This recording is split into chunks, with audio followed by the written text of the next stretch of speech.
दोस्तों स्वागत है यार एक बार फिर से आपका हमारे YouTube चैनल देवभूमि एजुकेशन पॉइंट में। तो दोस्तों आज हम बात करने वाले हैं यहाँ पर उत्तराखंड भर्तियों में जो पेपर लीक करने वाले हैं उन पर जांच हो रही है, उन पर कार्यवाही हो रही है, जो बहुत अच्छी बात है और होनी भी चाहिए, बहुत तगड़े तरीके से होनी चाहिए ताकि एक मिसाल बन सके।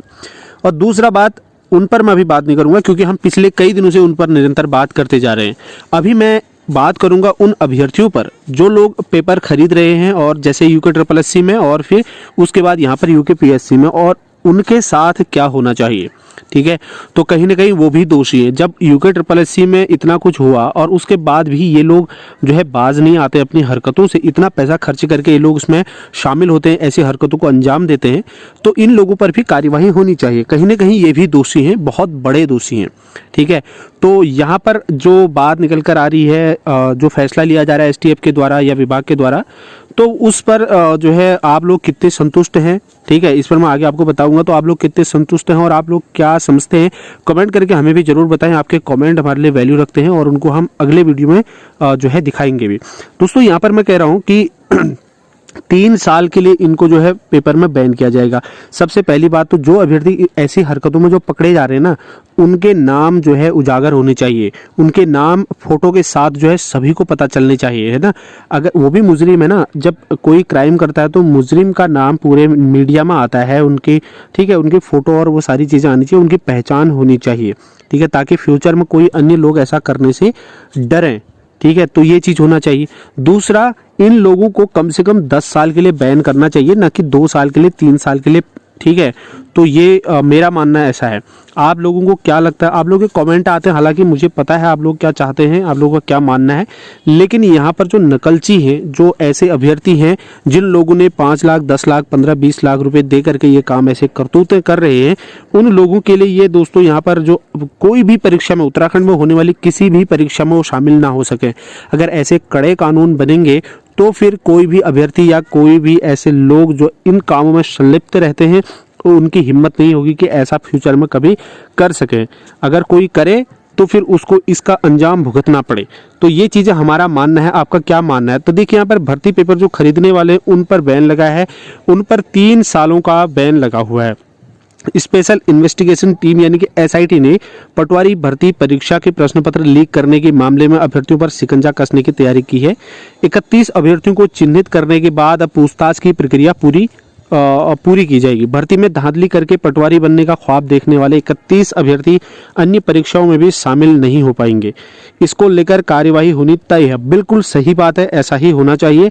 मैं तो कहूँ कम से कम 10 साल का इनको बैन, इनको 10 साल के लिए करा जाना चाहिए, ताकि भाई देखो किसी दूसरे के फ्यूचर के साथ खिलवाड़ करना। अभी आप देखो, दरोगा भर्ती जो 2015 में हुई थी, उसमें से 20 लोगों को निलंबित कर दिया गया है और बाकियों पर जांच चल रही है। कम से कम 100 लोगों पर जांच होनी है। तो अब देखो, इतनी बड़ी मात्रा में अगर ये काम हुआ है तो 2015 में ये भर्ती हम भी उसमें शामिल हुए थे, कुछ ही नंबर से हमारा उसमें सिलेक्शन नहीं हो पाया था। अगर मान लीजिए अगर ये भर्ती पूरे फेयर तरीके से होती तो हो सकता था हमारा उसमें सिलेक्शन हो जाता, या फिर हमारे किसी अन्य भाई साथियों का सिलेक्शन उसमें हो जाता। तो कुल मिला के हमारे जैसे कई ऐसे नौजवान उस समय रहे होंगे जिन लोगों ने इस परीक्षा को दिया होगा और कुछ अंकों से वो लोग रह गए होंगे मेरिट में आने से। ठीक है, तो यही मुश्किलें जो है दूसरों को भी झेलनी पड़ेगी। और ऐसे ही यूके SSC हो या यूके PSC के द्वारा जो भर्तियां कराई गई, उनमें जितने भी अभ्यर्थी ऐसे शामिल थे, उनके द्वारा जो ऐसे काम किए गए, तो इससे भी बहुत सारे हमारे साथियों को परेशानियां हुई होंगी, वो लोग बाहर हुए होंगे। ठीक है, और कई लोग ऐसे हैं जिनका एग्जाम क्लियर हो गया लेकिन परीक्षा निरस्त होगी ऐसे लोगों की वजह से, तो वो भी कहीं ना कहीं इसके दोषी हैं।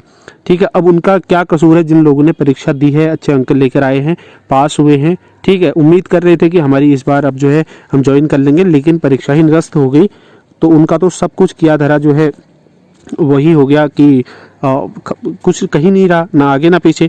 तो ये चीज़ें हैं, तो हमारा ये मानना है। अब यहाँ पर 35 अभ्यर्थियों के नाम आ गए। इन्होंने जो है दोस्तों 8 लाख से लेकर के 18 लाख रुपए तक पेपर बेचा गया है, इनको दिया गया है। जो पेपर बेचने वाले, उन्होंने इस बार ये भी धमकी दी कि भाई देखो, यूके SSC में बहुत बड़ा खेल हुआ है, गवर्नमेंट जो है उस दिन के बाद जो है गवर्नमेंट सख्त हुई है, तो बहुत मुश्किल है, तो इसलिए जो है पैसा इसमें ज़्यादा लगेगा, इसलिए ज़्यादा पैसा इन लोगों से लिया गया। अब यहाँ पर मेरा यही मानना है। आप लोगों का क्या मानना है, आप लोग ज़रूर बताएं दोस्तों। अपनी राय, अपनी प्रतिक्रिया जो है आप लोग भी ज़रूर दें। आप लोग क्या सोचते हैं इस बारे में। तो ये 3 साल के लिए इसमें बोला जा रहा है, लेकिन हम चाहते हैं कि इसमें 3 साल नहीं ज़्यादा हो। और दूसरा, इन लोगों के नाम और इनकी फ़ोटो के साथ पूरी मीडिया में उजागर होना चाहिए। ठीक है, हमें भी पहचान होनी चाहिए कि हमारे अगल बगल कौन लोग हैं जो इन कामों में संलिप्त रहते हैं।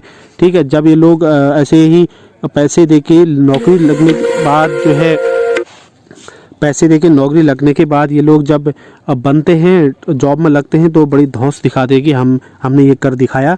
लेकिन कौन ही जानता है कि किस तरीके से इन लोग कितना पैसा देकर कैसे इस नौकरी को इन्होंने पाया है। ठीक है, चलिए साथियों, फिर मिलते हैं आगे नेक्स्ट वीडियो में। अगर कोई भी ऐसी अच्छी जानकारी हमें मिलेगी तो हम आप तक ज़रूर पहुँचाएंगे। इस वीडियो में इतना ही। धन्यवाद। जय हिंद।